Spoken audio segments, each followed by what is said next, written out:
Okay, so I'm gonna let this play, and then I'm gonna pause it, and I'm gonna say my opinion. She lays down, right? Mm-hmm. She's 12. Okay, they are about to say it's all hypothetical. Okay?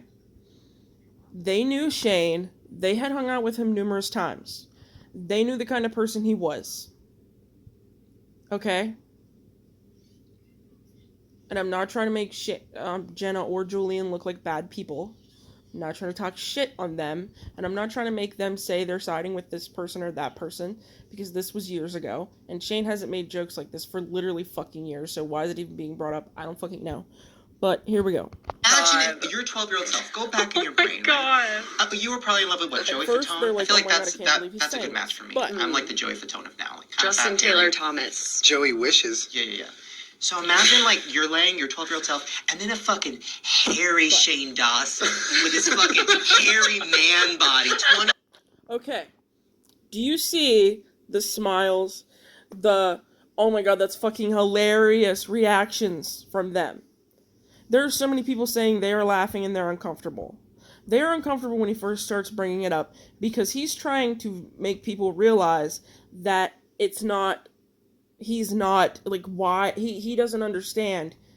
And this is what he's saying, what it sounds like to me, that he didn't understand when this was all going on and when his comment section was like that back then. He didn't understand why young teenage girls wanted to have sex with him.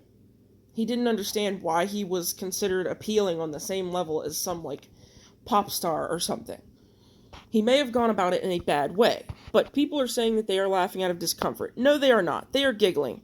They are sitting there having a conversation, joking around with their friend, and they are genuinely laughing. And this is not me defending Shane. This is not me trying to defame Julian or Jenna. But you can see that they are genuinely fucking laughing. Six fucking crawls up on the bed. It's like, all right, let me get my cock out. Like, that's the scariest thing. And that's actually the Grudge. That's the scariest thing in the whole world. Right? So I want these kids to know, Actually, the Grudge. Sex with me is gross as fuck. And at one point, Jenna eventually even says, that's a good point though. Because she realizes, like a lot of you don't seem to, that he's saying that he doesn't understand why people would want to go through with that. And I don't think these kids were actually thinking it through. But I don't know about you, but I grew up in a small town, so there wasn't a lot for teenagers to do. So I knew 13-year-olds who were out there fucking. I'm just saying. When I was 13, there were people the same age as me at the time going out and having sex with each other. It's not right. People that age should not be having sex.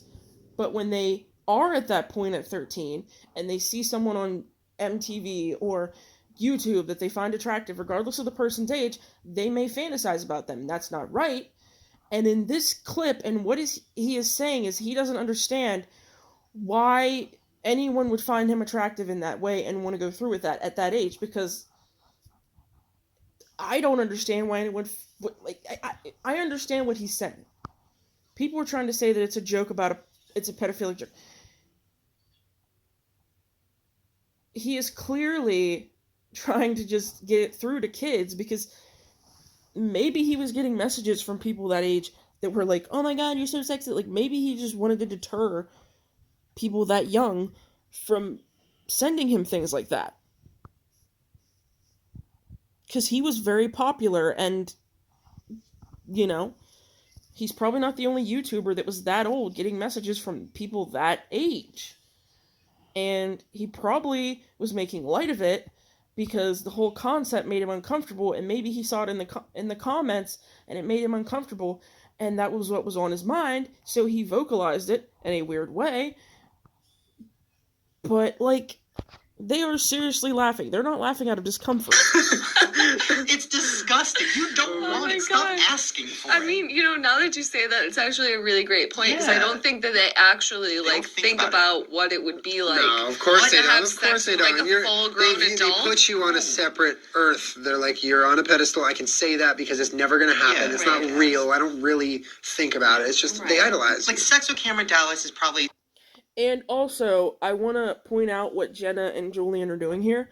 They're not necessarily siding with him, but they are validating what he said. And they are also telling him that what he said makes sense, but why these kids are saying this, or these teenagers, or whatever you want to refer to them as, might have been saying this to him. So this was literally just a discussion. There's footage of it, and there's audio of it because they had a podcast at the time.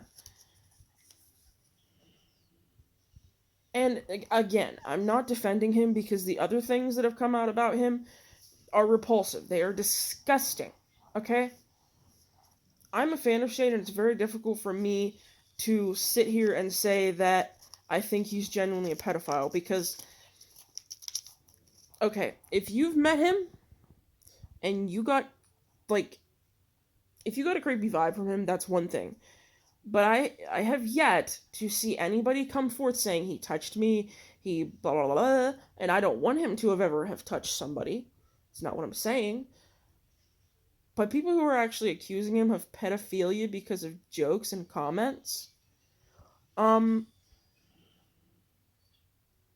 are so many examples of jokes and comments being made with actual fucking celebrities. Stand-up comedians. The Rock was on Saturday Night Live playing a doctor in a skit that had to design a robot and had to be a horrible thing, and it was a robot that molested children. And The Rock went along with that script. The writers for Saturday Night Live made that script, made that skit, made it something that they thought, oh, this would be funny. And there are so many cartoons out there that have done entire episodes, entire seasons, entire characters based around the concept of pedophilia. And people were saying, oh, well, cartoons are different. That's a different universe. That's not real. Here's the thing, though.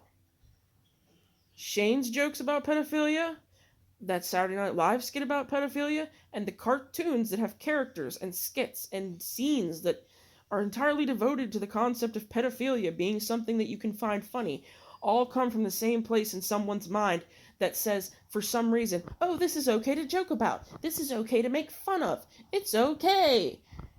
So none of it is okay.